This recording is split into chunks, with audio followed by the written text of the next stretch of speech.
Setelah singgah 1 malam di Tanjung Bira, Kabupaten Bulukumba, sekitar 4 jam perjalanan obor Asian Games dibawa oleh tim kirap menuju Kota Makassar lewat darat.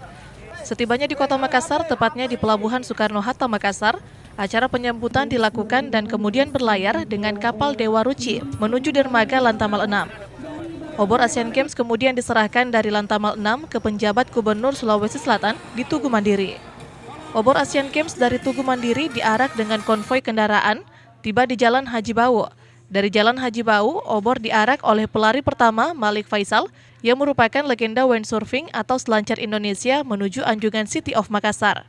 Menteri Sosial Idrus Marham dan Wali Kota Makassar Dani Pomanto turut serta membawa obor Asian Games ke Anjungan City of Makassar yang kemudian disulut di mini cauldron.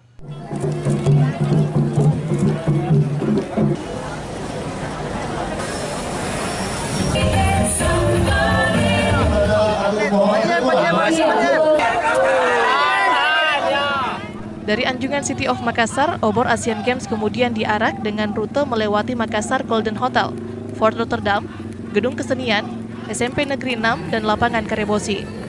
Titik selanjutnya kemudian ke Monumen Mandala, berbelok ke Jalan Khairil Anwar, ke Jalan Bontolempangan, ke Jalan Arif Rate, Taman Segitiga, Taman Hasanuddin, ke Jalan Sawiri Gading.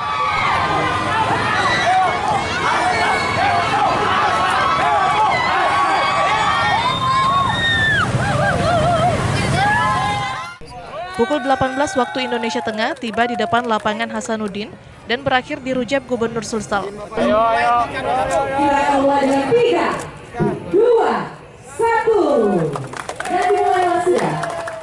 Setelah tiba di Rujab Gubernur, Pemprov Sulsel dan para pembawa obor Asian Games kemudian menghadiri jamuan makan malam pada malam Ramatama di pelataran Laki Padada, Rujab Gubernur Sulsel, lokasi api obor diinapkan.